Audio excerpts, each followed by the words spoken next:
Hi, you guys, and welcome to day 23 of Chiari Malformation Awareness Month. I am back with my dad. Say hi. Hi again. It's been a whole 5 minutes. Look at that. Not even. He went to get water. The magic of video. Woot. Gotta love it. Alright, so he talked before about how he was go to get a diagnosis. And that go did cause a bit of a rift. But his viewpoints kind of changed the minute that we had a doctor look at us and say, hey, this is what's wrong with your kid. Yeah. Out of the video, come this way. When you... Hey, technology. I'm old, by the way. I mean, when the doctor told both myself and her mother that the diagnosis was that she had a Chiari malformation, there was a mix of emotions. We were, at least I can only speak for myself. I was ecstatic because we were finally able to put a name to it, even though I had no idea what Chiari malformation meant. No clue, never heard of it my entire life. And all the reading I did, never came across it. So, yes, naming this thing was good, but then I had the anxiety and the worry of, okay, what is this and how do we make it better? So, I started to... so many articles. I started to read up on it, and, I was learning more, and, I think the best thing as I started to learn... Stuff to me. Yeah, she got tired of it. I got, a lot of the replies I got was, yes, I know, I told you this, I told you that. Which, yeah, she really enjoyed the fact that everything I read and said to her, and all of the times that I apologized, the way she was feeling and was telling me she was feeling, even though it seemed like I was doubting her, she was finally validated, which was very good on her part. And I can tell you that crow is not a very good taste in the mouth, but it was worth it. Because again, we had a diagnosis, and there were steps. Hearing what those steps were, that was a whole different story. There's of course a couple of different options. The doctor, who was phenomenal, even though she looked like she was 19. She looks like my age now. Yeah, she was probably one of the best pediatric neurosurgeons, although I have a sample size of 1, but even then she's great. She was actually the only one in pretty much a 3-hour radius that was specialized in Chiari malformation. Yeah, and hearing that your child gets referred to that kind of a specialist, pediatric neurosurgeon, I guess it would be this way. Anyway, that's a frightening thing to hear. So as you can imagine, being a specialist, the appointment was pushed out several weeks. We did get it moved forward. We did get it moved forward a little bit with some prompting and prodding on her mother's part. We got a couple of weeks shaved off, I think. Yeah, it was originally going to be after Christmas, and then it was before Christmas. So it was like the last week of November, right after Thanksgiving. Somewhere in that neighborhood, yeah. So kudos to her mother on getting her claws into that one and getting it fixed. She's really good at advocating for the kids.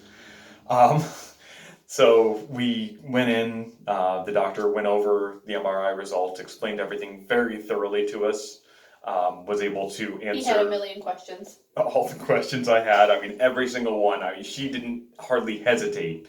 She did look at me weird a couple of times because I think a couple of the questions I asked she viewed as kind of foolish, but hey, I was a worried parent, But she explained everything. She went over the options, one of which was, Caitlin could live with it and it might get better.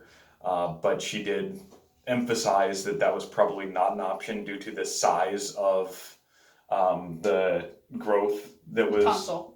The tonsil was protruding 7 millimeters, which she basically said, if in my other video I told you guys, she said that if I were to get into a car accident or pass out and fall and hit my head and things like that, then it would sever my brainstem, which I'm sure was fun to hear as a parent.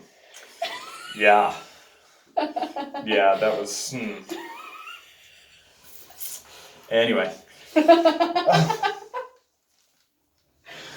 But she explained that surgery would probably be the only way to relieve her symptoms. But again, she was very forthcoming in that even if they did perform the surgery, it may not alleviate everything. It may come back, it may not. As I'm sure you've told them, everything's been pretty okay since then. Pretty okay. I have mentioned I am one of the lucky ones who gets to go to work and continue school and things like that. But I do still have symptoms and I do still have pain in my head. I have days that are worse than others, and you guys saw in the hurricane videos I posted.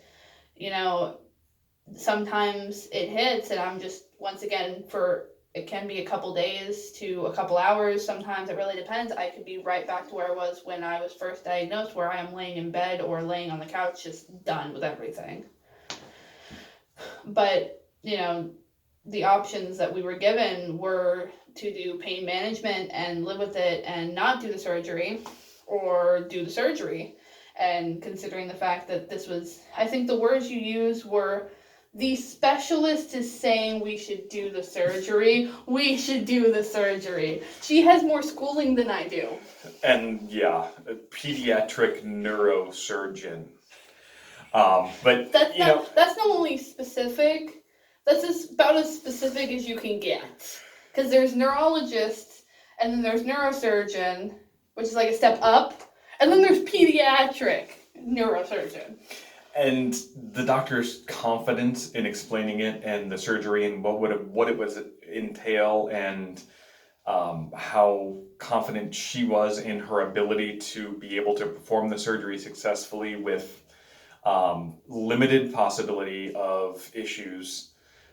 Again, she did lay out that there are some possible side effects or negative outcomes, which I've since forgotten because I didn't want to think about that.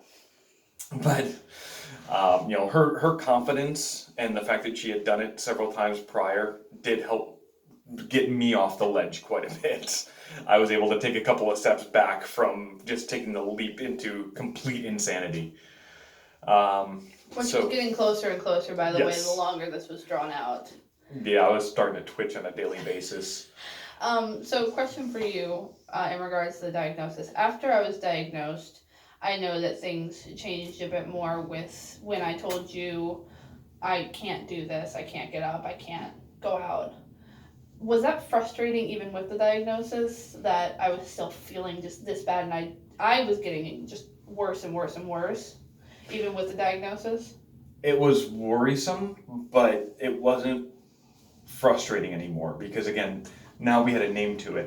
It was verified. You were validated. So I understood what she was going through, and I was able to understand better and empathize. And, I read case studies and peer-reviewed journals and shoved electrolytes down my throat Yes. as much as humanly possible. Every home remedy that there was, like anything anybody said, hey, this helps a little bit, I had shoved down my throat for about 2 months. I was diagnosed on October 1st. We got in to see the neurosurgeon within either the first week, I think it was the first week of December, actually. To see her the first time, yeah. Yeah. No, it was the end of November. Was it? Because I know the surgery I had was on December 11th. Yeah. And that was the following Thursday after we saw her. Oh, yeah, so I guess it was the beginning of December. Yeah. That's how calendars work. Yes.